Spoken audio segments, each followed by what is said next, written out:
नमस्कार। साल 2018 में जब से भाजपा छत्तीसगढ़ में हारी है, तभी से ये कयास लगाए जा रहे हैं कि अब इसमें ये बदलाव होगा।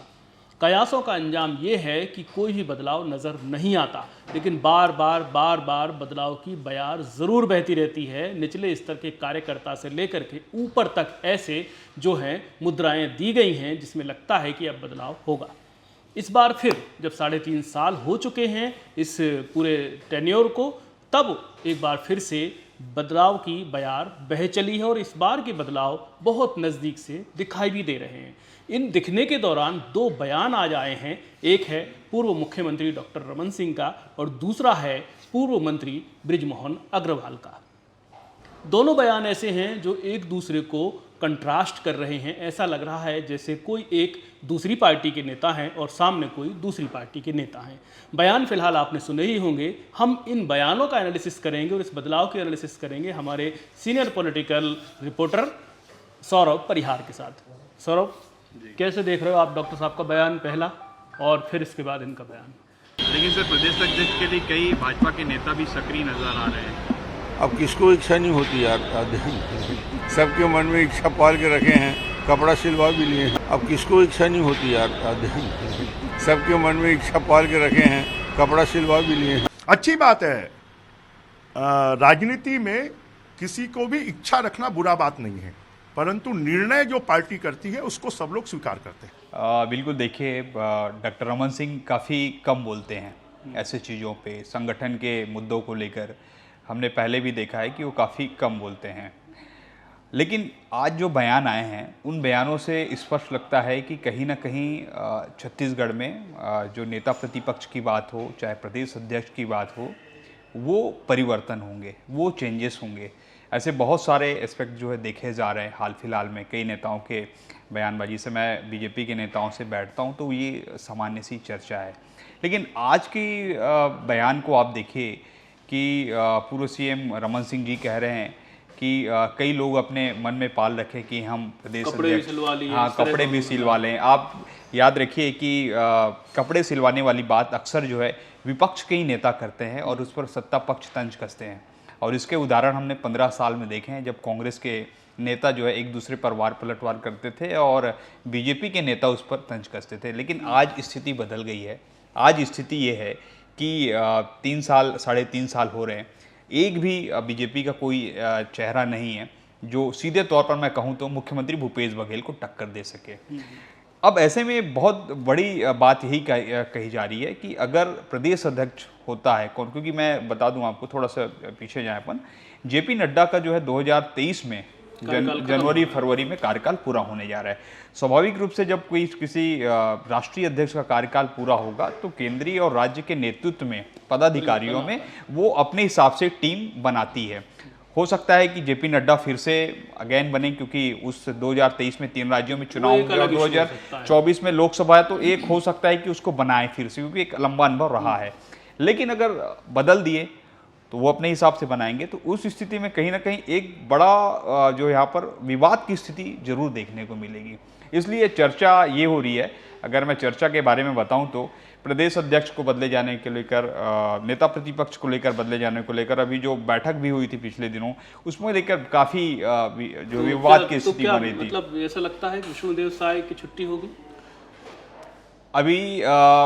बहुत जल्दीबाजी होगी है कहना, सीधा नहीं कहा हाँ, लेकिन चूंकि विष्णुदेव साय को सीधे तौर पर अगर मैं कहूँ तो यस मैन है वो। किसके यस मैन है? केंद्र से जो बातें कही जा रही है, केंद्रीय हाँ, का यस मैन होना हाँ, बुरी बात नहीं, नहीं, लेकिन और किसी लोकल नेता में भी है। और ये सारे जो हमारे व्यूअर्स हैं वो बहुत अच्छे से समझते हैं इन चीज़ों को।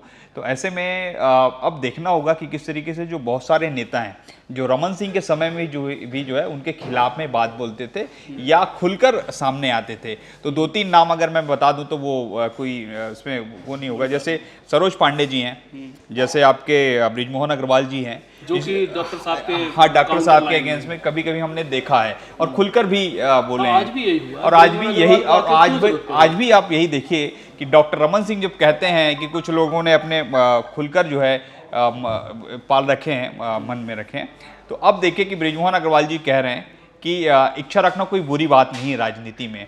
तो अब इसके मायने जो है स्पष्ट रूप से बता रहे हैं, लेकिन ये तो तय है 2 पोल भाजपा के अंदर ये जरूर है, 2 पोल हैं और ज्यादा पोल तो नहीं है।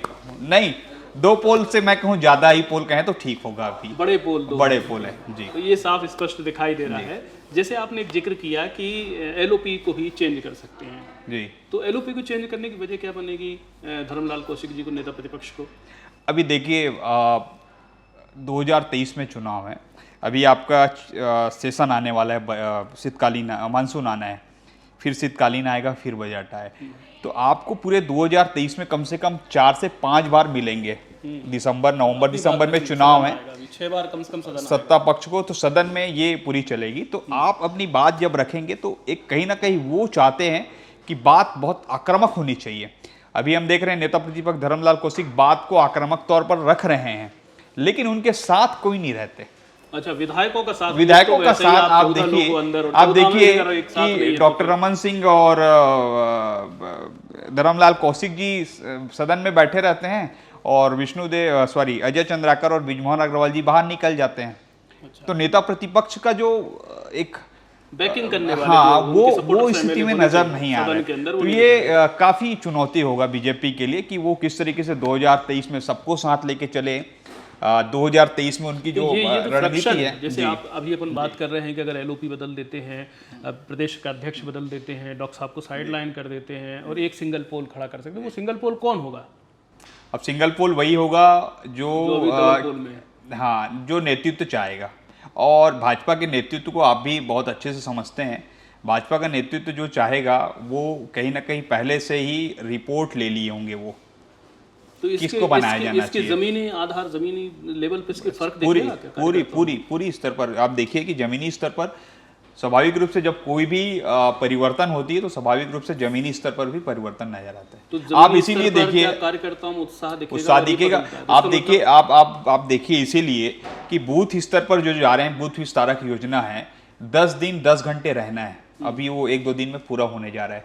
तो आप सोचिए कि एक नेता, हर नेता को जो है अपने शक्ति केंद्र में जाना है, बूथ में जाना है, गर्मी का दिन है, 43-44 टेम्परेचर है, 10 घंटे एक दिन में आपको गुजारना है। तो बीजेपी की कार्यशैली आप देखिए कि वो अपने बड़े बड़े नेताओं को भी जो है पसीने छुड़ा देते, गर्मी में उतार, तो ये है ये माना जा सकता है।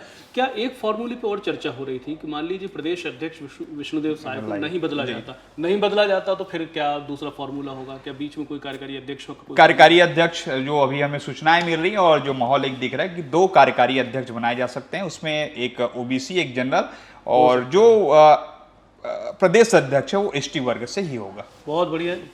तो ये हैं सौरभ जो हमको बता रहे हैं आज के दोनों बयानों का मायना, और ये मायने कब सिद्ध होंगे कह नहीं सकते। बहरहाल बीजेपी में अंदर खाने चल तो बहुत कुछ रहा है जो आने वाले दिनों में हो सकता है हमको दिखाई दे। बहुत बहुत शुक्रिया। आप इस चैनल को लाइक ज़रूर कीजिए, सब्सक्राइब कर लीजिए, और कुछ कहना चाहते हो तो नीचे कमेंट बॉक्स में अपनी राय ज़रूर दीजिए। धन्यवाद।